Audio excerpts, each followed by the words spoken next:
Hello friends, स्वागत है आप सभी का। आज हम लेके आए हैं आपके लिए जो सीटेट का पेपर होने वाला है आपका 7 जुलाई को।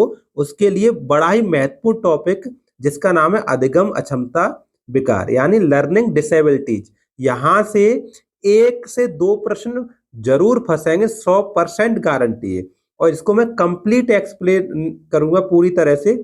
इस वीडियो से बाहर कुछ भी आपको देखने को नहीं मिलेगा। जो एनईपी 2020 में भी कुछ बातें कही गई हैं इससे संबंधित, उनको भी मैं बताऊंगा, ठीक है ना। तो देखो, वीडियो बहुत खास है और ये टॉपिक भी वेरी वेरी वेरी इंपॉर्टेंट है। इस यहाँ से 1-2 प्रश्न जरूर फंसाएंगे। और आप लोग अगर नए हैं तो हमारे चैनल को सब्सक्राइब कर लीजिए, बेल आइकन को प्रेस कर लीजिए, जिससे सभी वीडियो को नोटिफिकेशन आप तक पहुंच सके। और मैं आपको बता दूं, हम टीचिंग एग्जाम्स के लिए पढ़ाते हैं, तो आप हमसे जुड़ सकते हैं। हमारा चैनल सब्सक्राइब करके हमसे जुड़ सकते हैं आगे की तैयारी करने के लिए। चलिए देखते हैं। पहले तो हम देखेंगे अधिगम अक्षमता क्या होती है। तो अधिगम अक्षमता होती है सीखने की क्षमता या योग्यता में कमी आ जाना। सीखने की क्षमता या फिर योग्यता में कमी आ जाना ही अधिगम अक्षमता कहलाती है। अब ये कई प्रकार की होती है, एक एक करके देखेंगे सबको। पहला है डिसलेक्सिया, यानी पढ़ने से संबंधित कठिनाई। पढ़ने से संबंधित कठिनाई, बच्चा देखो, आपने बहुत सारे बच्चे देखे होंगे, आप उसको बी कहो तो वो डी बनाएगा। बात समझ में आ रहा है? यानी पढ़ नहीं पा रहा ढंग से वो, ठीक है ना। 100 को बॉज पड़ेगा, 100 को क्या पड़ेगा? बॉज पड़ेगा। अनक्लियर को न्यूक्लियर पड़ेगा, उल्टा पड़ता है, ठीक है ना। समझ आया? इसी को कहते हैं डिसलेक्सिया। और मैं एक और बात बताऊं, आप इसको हिंदी में लिख के पढ़ो या फिर इंग्लिश में लिख के पढ़ो, आपको डिसलेक्सिया ही पढ़ना पड़ेगा। तो आप क्यों ना स्पेलिंग सहित स्पेलिंग याद ना करें, आप डिसलेक्सिया याद कर लें, ठीक है। चलिए नेक्स्ट, सेकंड है डिसग्राफिया। ग्राफ से याद करने के लिए मैंने इस ग्राफ को बनाया है, वैसे इससे कोई संबंध नहीं। ग्राफ का मतलब होता है लिखना। ग्राफ का मतलब क्या होता है? लिखना।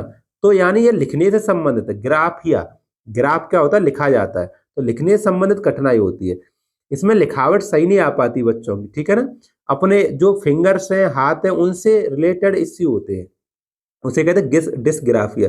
केवल ये पूछा जाएगा डिस्ग्राफिया बताओ किससे संबंधित है, तो ऑप्शन में लिखे होंगे पठन संबंधित है ना, लिखने से संबंधित कठिनाई, और क्या बोलने से संबंधित, भाषा संबंधित कठिनाई, ठीक है ना। तो आपको उसमें चुनना है लिखने से संबंधित कठिनाई, ठीक है। चलिए नेक्स्ट, थर्ड है अपना डिसकैलकुलिया। कैलकुलिया मतलब कैलकुलेटर। कैलकुलिया का मतलब क्या है? अपना कैलकुलेटर, ठीक है ना। कैलकुलेटर से रिलेट करके इसको याद करना है आपको। कैलकुलेटर क्या करता है? गणना करता है। गणित की गणनाओं से संबंधित समस्या होती है, उसे कहते हैं डिसकैलकुलिया, ठीक है ना। कैलकुलेशन में यानी मैथ समझने में प्रॉब्लम होना, वो होगा डिसकैलकुलिया, ठीक है ना। चलिए नेक्स्ट, फोर्थ है अपना डिसमोर्फिया। डिसमोर्फिया, मोर से भी याद कर सकते, डिसमोर्फिया। मोर में और मुर्गा में, मोर में और मुर्गा के शरीर में, शारीरिक में, शरीर में अंतर ना कर पाना बालक, उसे कहते हैं शारीरिक भ्रम वाली स्थिति, ठीक है। इनके शरीर में अंतर ना कर पाना, भ्रम, ठीक है। दूसरे से कंपैरिजन करके डिप्रेस भी हो जाते हैं, ठीक है ना। चलिए डिसमोर्फिया, इसको मोर से याद कर लेना, ठीक है ना। इसको किससे याद कर ले? मोर से याद कर लें। चलिए नेक्स्ट, डिस्फेजिया। डिस्फेजिया, डिस्फेजिया मतलब बोलना, भाषा से संबंधित विकार है ये, ठीक है ना। डिस्फेजिया ये इंपॉर्टेंट है, इसको आपको अच्छे से याद रखना है। इंपॉर्टेंट, और मैंने इंपॉर्टेंट ही लिखे हैं, थोड़े ही लिखे हैं सब पूरे, ऐसा नहीं पूरी रामायण लिखी हो। बहुत इंपॉर्टेंट इंपॉर्टेंट छांट के मैंने इसमें वीडियो में सम्मिलित किए जो पूछे ही जाते हैं। डिस्फेजिया को याद करेगा, भाषा संबंधित विकार, ठीक है ना। चलिए नेक्स्ट, आगे डिस्प्रैक्सिया या फिर एप्रेक्सिया। डिस्प्रैक्सिया या अप्रेक्सिया एक ही बात है, ये लिखा जाए या ये लिखा जाए। शारीरिक कौशल से संबंधित विकार होता है।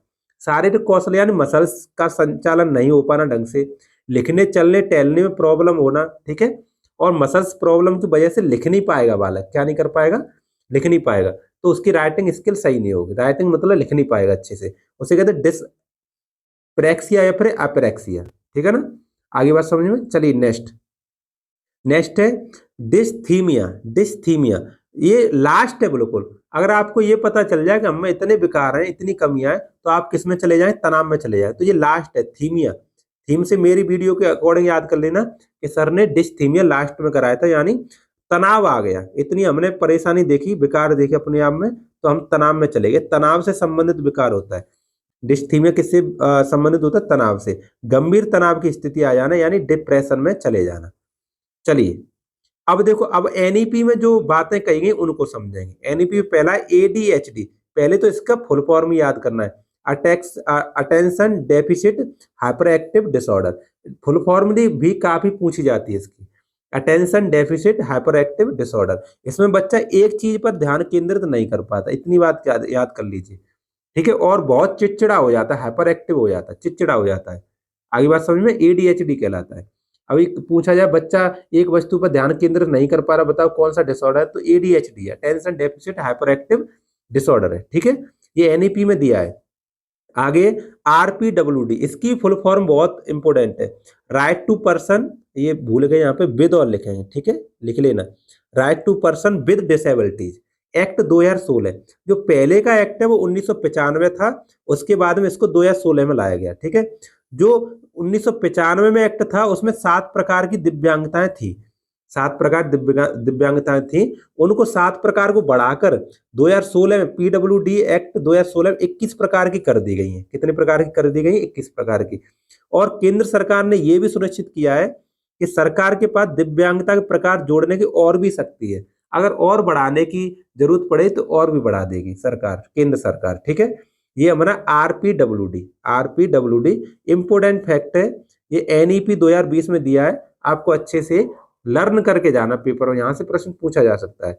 अच्छा, इससे संबंधित और भी है, आरपीडब्ल्यूडी द्वारा सुझाई गई युक्तियां हैं कुछ, जीवन सभी क्षेत्रों में समानता, जीवन के सभी क्षेत्रों में समानता होनी चाहिए, और गैर भेदभाव मतलब भेदभाव नहीं होना चाहिए, ये आरपीडब्ल्यूडी कह रहा है। स्कूल जाने वाले बच्चों को हर साल 5 साल में क्या करना चाहिए? सर्वे करना है, बुक्स टीएलएम उपलब्ध कराना है, ठीक है।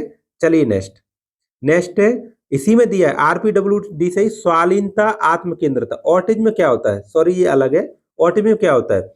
दोहराव, बार बार जो बच्चे रिपीट करते हैं व्यवहार को, बार बार रिपीट करते हैं, उसको कहते हैं ऑटिज्म, ठीक है ना।